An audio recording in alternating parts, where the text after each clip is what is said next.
बिस्मिल्लाहिर्रहमानिर्रहीम। अल्हम्दुलिल्लाहि वहदा अस्सलातु वस्सलामु अला मन ला नबिय्य बअदा व अला आलिहि व अस्हाबिहि अल्लज़ीना औफ़ू अहदा।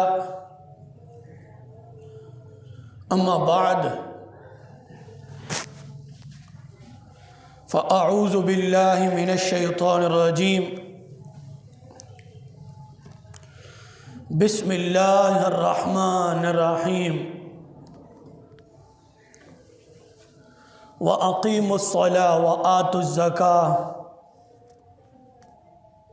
सदक़ल्लाहुल अज़ीम।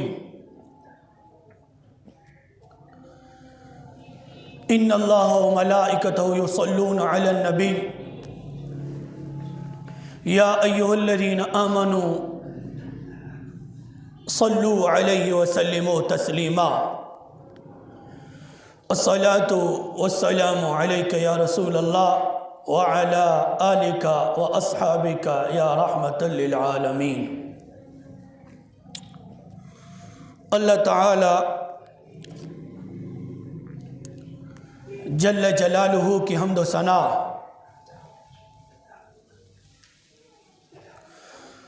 और हुजूर रहमत कायनात सैयद आलम नूर मुजस्सम फ़ख्र बनी आदम जनाब मोहम्मद रसूलुल्लाह सल्लल्लाहु अलैहि वसल्लम की बारगाह में हदिया दुरूद सलाम अर्ज़ करने के बाद दुआ है कि रब्बे ज़ुल जलाल हमारा नमाज जुमा पढ़ना अपनी बारगाह में कबूल फरमाए। रब्बे ज़ुल जलाल ने इरशाद फरमाया व अक़ीमुस्सलाह व आतुज़ ज़काह। नमाज कायम करो और ज़कात दो। नमाज अहम इबादत है और हर मुसलमान मर्द औरत पर फ़र्ज़ है और इस नमाज का तारिक सख्त गुनहगार है। दिन में 5 मरतबा ऐलान होता है अल्लाहु अकबर अल्लाहु अकबर। 5 मरतबा अजान होती है दिन में। 5 मरतबा रब का बुलावा आता है। 5 मरतबा दिन में रब का हुक्म आता है। लेकिन हर एक को अपनी अपनी लगी हुई है। दुनिया के चक्रों में हर कोई पड़ा हुआ है, जबकि रब्बे ज़ुल जलाल ने इरशाद फरमाया इन्नमल हयातुद दुनिया लाइबुन व लहव। ये दुनिया खेल कूद है, ये तमाशा है, ये मकड़ी का घर है, ये मच्छर का पर है, ये फानी है। लेकिन इंसान गफलत में सुस्ती में डूबा हुआ है। अगर किसी का मैसेज आ जाए, किसी की कॉल आ जाए तो उस पर हम बड़ी तवज्जो देते हैं, रिप्ले करने में, दोबारा कॉल करने में। तो अल्लाह का 5 मरतबा ऐलान होता है अल्लाहु अकबर अल्लाहु अकबर। आज़ान और अजान इतना जामे जिक्र है कि जहां पर अजान होती है वहां फौरन अल्लाह की रहमतों का नज़ूल हो जाता है। और इसके बारे बड़े बड़े उलमा मुहद्दिसीन ने लिखा है कि आज़ान देने वाले का इतना अजर होगा, कल क़यामत के दिन इनकी गर्दनें बुलंद होंगी, इनके चेहरे रोशन होंगे, इनके चेहरे मुनव्वर होंगे। दुनिया वाले पूछेंगे या अल्लाह ये कौन लोग हैं, इतने खूबसूरत हैं, इनके कद बड़े हैं, इनके चेहरे नूरी हैं, नूरानी चेहरे हैं, खूबसूरत चेहरे हैं, या अल्लाह ये कौन लोग हैं। ऐलान होगा कि ये वो लोग हैं जो दुनिया में रहकर 5 वक्त की आज़ान दिया करते थे। आज़ान इतना जामे तरीन जिक्र है। और फिर आज़ान सिर्फ नमाज के लिए नहीं है, अजान कि सिर्फ आज़ान नमाज के लिए दी जाएगी, नहीं। अजान मुतअद्दिद जगहों पर देना मुस्तहब, मुबाह और जायज़ है। और इसके बारे हमारे पास मुतअद्दिद दलाइल मौजूद हैं। अनवारुल बारी शरह बुखारी जिल्द 15 सफ़ा 201 पर यह बात लिखी है कि आज़ान 10 जगहों पर देना जायज़ है। आज़ान कितनी जगहों पर? 10 जगहों पर। फरमाया कि आज़ान विलादत के वक़्त कान में देना आज़ान, जब बच्चा पैदा होता है तो आज़ान हम देते हैं ना। फिर लिखा जिन भूत परी का असर हो, जिस आदमी पर जिन भूत का परी का असर हो उसके कानों में भी आज़ान देना जायज़ है। जब उसके कानों में आज़ान दी जाएगी जिन भूत परी से उसको छुटकारा मिल जाएगा। ये आज़ान की फजीलत है। फिर लिखा है जब सवारी का जानवर सरकश हो जाए, पुराने ज़माने में लोग ऊंट घोड़े पर सवार होते थे, सवारी करते थे। फरमाया जब जानवर का सवारी सरकश हो जाए उस वक़्त भी आज़ान दी जाए। फिर कहा जब किसी बद किरदार बद अखलाक आदमी से वास्ता पड़े तो उसके कान में भी आज़ान दी जाए। बद किरदार बद अखलाक आदमी से वास्ता पड़े, ये सारी बातें अनवारुल बारी शरह बुखारी के अंदर लिखी हैं। फिर लिखा गम ज़दा, जो आदमी परेशान होता है, गम ज़दा आदमी आज़ान दे या उसके कान में आज़ान दी जाए तो उसका गम दूर हो जाएगा। आज़ान की इतनी बरकत है। फिर कब्र में सबसे बड़ा गम कौन सा होगा? कब्र में गम सबसे ज्यादा है ना। तो ये अनवारुल बारी में क्या लिखा है? गम ज़दा आदमी के कान में अजान दी जाए तो उसका गम दूर हो जाएगा। इसी तरह कब्र में जो बंदा फौत शुदा होता है उससे बड़ा गम क्या होगा, इतने बड़े इम्तिहान में वो होगा, इसलिए कब्र पर अजान दी जाती है कब्र वाले के ऊपर कि उसका गम दूर हो जाएगा। कब्र पर इसलिए अजान दी जाती है। फिर लिखा मिर्गी के मरीजों के कान में, जिसको मिर्गी का मर्ज हो, और इस बात को अल्लामा शामी रहमतुल्लाह अलैह ने फतवा शामी के अंदर भी लिखा है, मिर्गी का दौरा पड़ता हो, किस चीज का? मिर्गी का,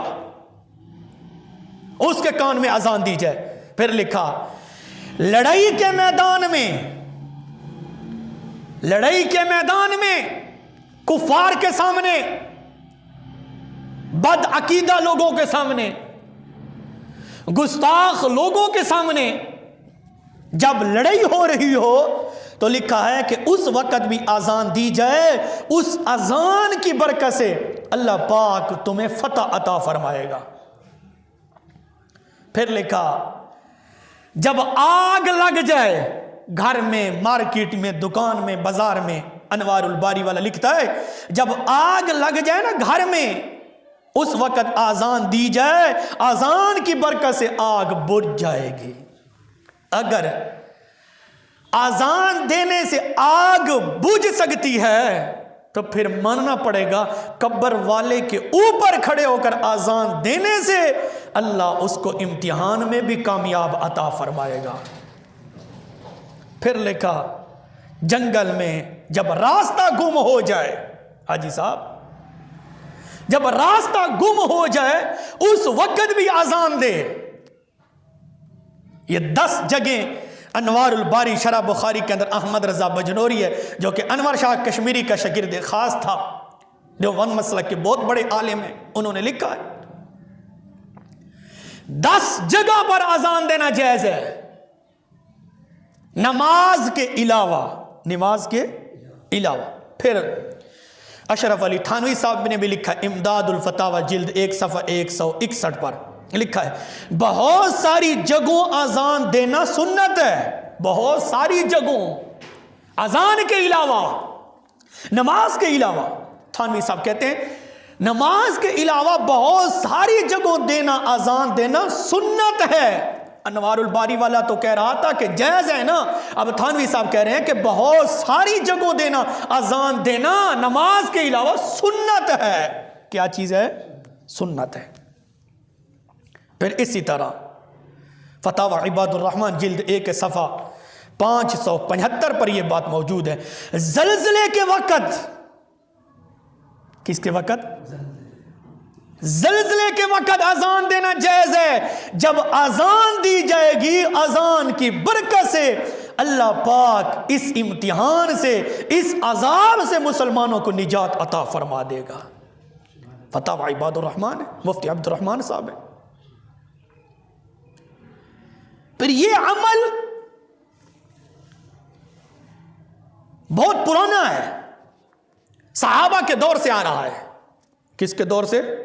सहाबा के दौर से। अनवारुल बारी शरह बुखारी जिल्द 15 सफ़ा 207 पर यह बात अहमद रजा बजनोरी साहब लिखते हैं। मुहद्दिस इब्न अब्दुल बर, सुबहान अल्लाह, रहमतुल्लाह अलैह, बहुत बड़े इमाम गुजरे हैं, अल्लामा इब्न अब्दुल बर रहमतुल्लाह अलैह, इमाम मालिक से नकल करते हैं, कहते हैं कि ज़ैद बिन असलम बनी मादन बनी सुलैम पर आमिल बनाकर भेजे गए हैं। मुहद्दिस इब्न अब्दुल बर इमाम मालिक रहमहुल्लाह से नकल करते हैं, लिखते हैं कि ज़ैद बिन असलम मादन बिन सुलैम पर आमिल, क्या चीज? आमिल बनाकर भेजे गए जहां लोगों को जिन सताते थे। कबीला बनी सुलैम पर हजरत ज़ैद बिन असलम को, उन लोगों को जिन सताते थे। क्या करते थे? जिन। आजकल इंसानों की शक्ल में भी जिन हैं जो लोगों को सताते हैं, बिदआत के फतवे लगाते हैं, नजैस और हराम के फतवे लगाते हैं। ये इंसानी शक्ल के अंदर जिन है। तो क्या लिखते हैं? उन लोगों को जिन सताते थे। जब उन लोगों ने शिकायत की तो हजरत ज़ैद ने उनको अजान बुलंद आवाज से देने का मशवरा दिया। उन मोहल्ले वालों ने शिकायत की कि हमें जिन सताते हैं, तो हजरत ज़ैद बिन असलम ने उनको मशवरा दिया कि बुलंद आवाज से अजान दो। अजान की कितनी बरकत है, कितनी बड़ी रहमतों का नज़ूल है अजान देना, और वो भी फिर नमाज के लिए, उसके लिए तो फिर क्या कहने। तो हजरत ज़ैद बिन असलम ने उन लोगों को बुलंद आवाज से अजान देने का मशवरा दिया। उन्होंने ऐसा ही किया। फिर जिन्नों ने नहीं सताया, उन लोगों को जिन सताते थे, तो उन्होंने शिकायत की। तो हजरत ज़ैद बिन असलम ने उनको हुक्म दिया कि तुम बुलंद आवाज से अजान दो। ये अजान की बरकत है, ये अजान की फजीलत है, ये अजान का कमाल है, ये अल्लाह के जिक्र की ये फजीलत है, अल्लाह के जिक्र की ये फजीलत है, अल्लाह के जिक्र का ये कमाल है। वो कहते हैं हमने अजान दी, फिर जिन्नों ने सताना हमें छोड़ दिया है। ये सारी बातें अनवारुल बारी शरह बुखारी के अंदर लिखे। फिर लिखा है हजरत उमर रदी अल्लाह तआला अन्हु की खिदमत में, हजरत उमर आखो रदी अल्लाह तआला अन्हु, उमर रदी अल्लाह तआला अन्हु क्या कहते, आपकी खिदमत में भी यही शिकायत की गई जिन्नों की कि जिन सताते हैं, तंग करते हैं घर में। हजरत उमर रदी अल्लाह तआला अन्हु की बारगाह में आपने फरमाया तुम अपने घरों में बुलंद आवाज से अजान दो। हजरत उमर ने फरमाया बुलंद आवाज से अजान दो। तो अजान देने से अगर जिन दूर हो सकते हैं, गम दूर हो सकता है, जंग में फतह हो सकती है, आग बुझ जाती है, मरीज को शिफा मिल जाती है और मिर्गी वाले आदमी को शिफा मिल जाती है, तो फिर मानना पड़ेगा जिस आदमी को हम कब्र में रखते हैं, कब्र पर अजान देने से अल्लाह के फजल से उसको कामयाबी भी मिल सकती है। फिर फतावा नजमुल फतावा जिल्द 1 सफ़ा 190 पर मुफ्ती शेखुल हदीस नजमुल हसन साहब मोहतमिम दारुल उलूम यासीनुल कुरान नार्थ कराची देवबंद मसलक के बहुत बड़े शेखुल हदीस हैं, लिखते हैं कि मुसीबत के वक़्त अजान देना मसनून है। मुसीबत के वक़्त, परेशानी के वक़्त अजान देना जायज़ है, ठीक है, अच्छा काम है। और इसी तरह फतावा हक्कानिया में भी ये बात लिखी है, जिल्द 3 के अंदर सफ़ा 63 पर फतावा हक्कानिया। और एक और दलील अजान की बरक़ात, अजान की बरक़ात दफा वबा व बला के लिए, वबा जो आती है उसके लिए अजान। यहां पर बुखार, मलेरिया वगैरह की आम शिकायत है। मस्जिद गैर मस्जिद में किसी बला या बीमारी के दफा करने के लिए चंद आदमी मिलकर या अलहदा अलहदा अजानें दें तो शरअन जायज़ है। इस किस्म की अजान क्या वक़्त नमाज या गैर वक़्त में कही जाए तो जायज़ है। अल जवाब देते हैं, बला के दफ़इया के लिए अजान कहना साबित बल्कि मुस्तहब है। ये जो बीमारियां आती हैं, अब जो ये कोरोना का ड्रामा है, अगरचे इनका ड्रामा है, अगर सही मानों में वबई मर्ज हो तो ये कहते हैं कि अजान देना मुस्तहब है, उसके लिए बिल्कुल जायज़ है। फतावा महबूदिया है।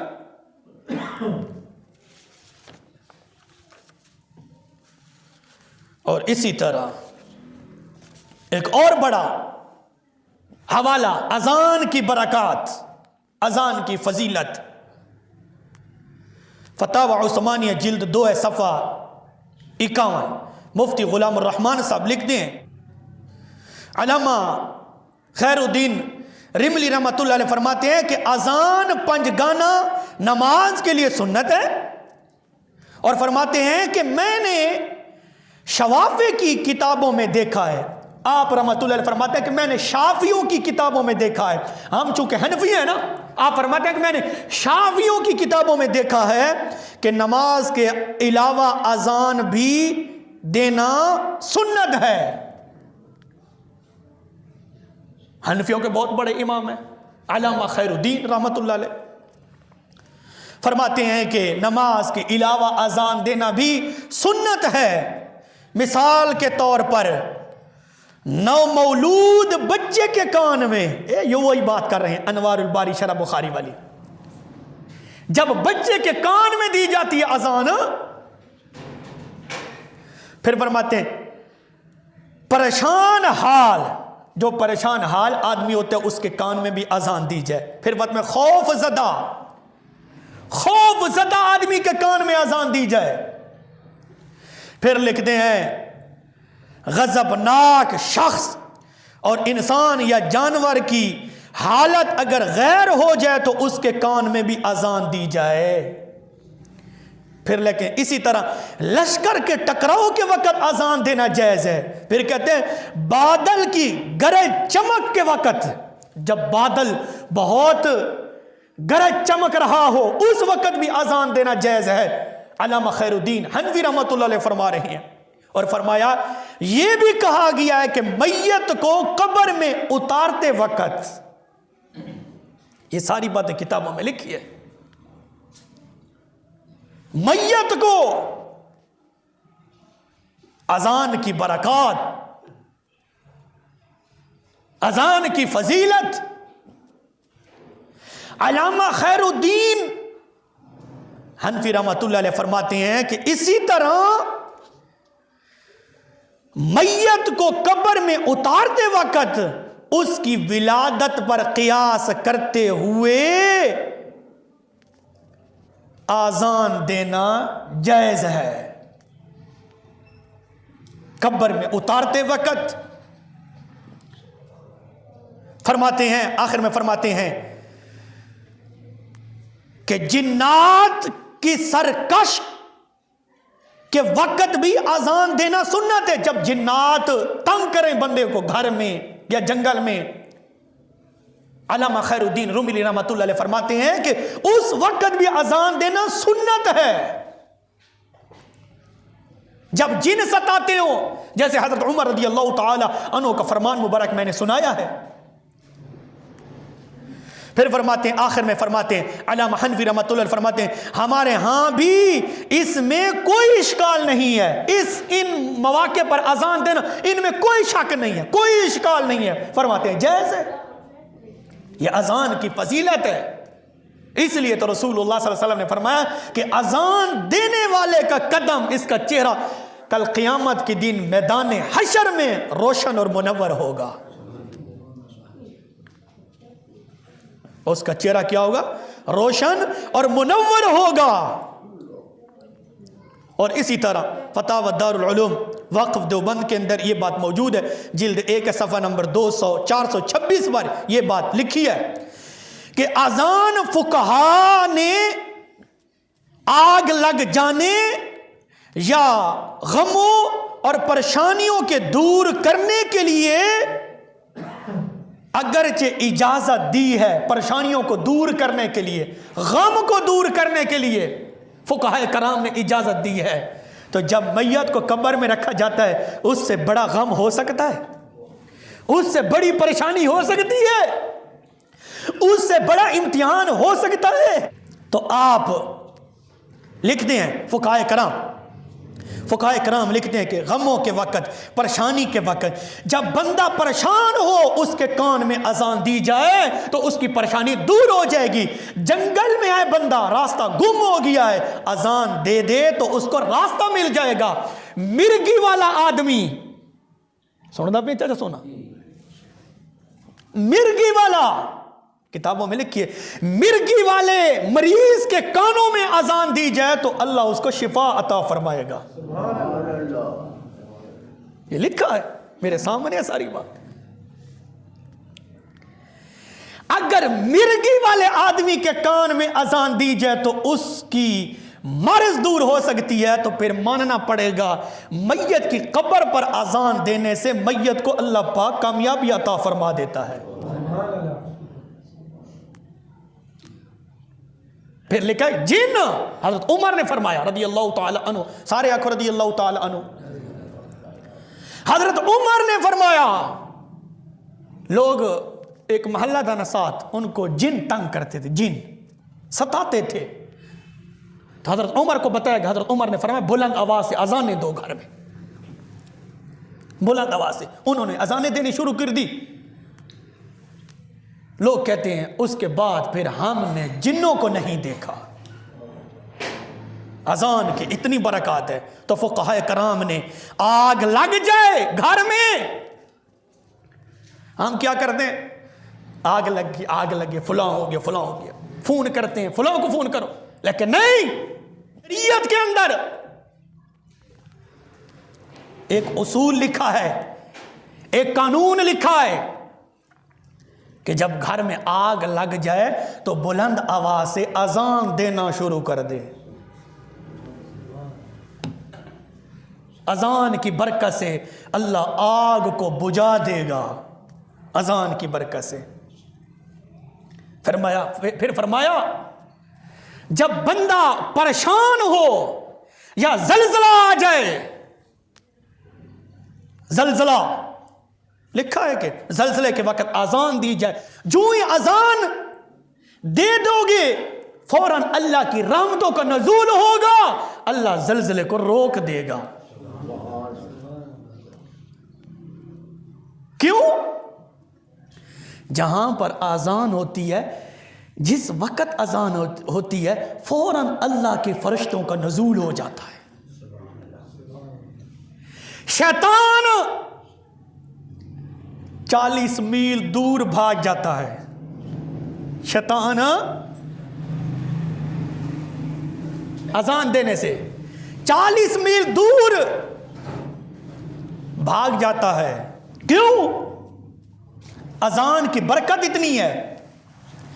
अगर शैतान अजान देने से भाग जाता है, क्यों? अजान का कमाल है, अजान ऐसा जामे तरीन जिक्र है कि शैतान को बड़ी तकलीफ होती है। किसको तकलीफ होती है? शैतान को बड़ी तकलीफ होती है। तो होनी भी शैतान को तकलीफ चाहिए ना। मैंने कहा हम जब कब्र पर आजान देते हैं तो शैतान को तकलीफ होनी चाहिए, ना कि इंसानों को, ना कि इंसानों को। क्यों? फरमाया जहां आजान दी जाती है 40 मील शैतान भाग जाता है। कितने मील? 40 मील।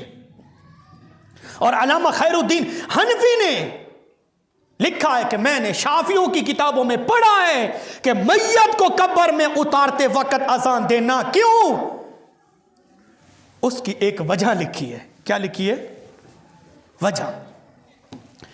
फरमाया कि जहां पर आजान होती है ना, वहां फौरन शैतान 40 मील भाग जाता है, और मैयत को चूंकि कब्र में अभी अभी रखा है, और फौरन अल्लाह के फरिश्ते आ जाते हैं, पूछते हैं मन रब्बों का, और शैतान लानती मैयत को कब्र में भी नहीं छोड़ता।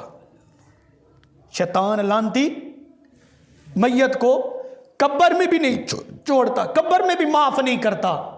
अल्लामा खैरुद्दीन हनफी रहमतुल्लाह अलैह फरमाते हैं जो ही अजान दोगे शैतान 40 मील भाग जाएगा। जो ही कब्र पर अजान दोगे 40 मील शैतान भाग जाएगा।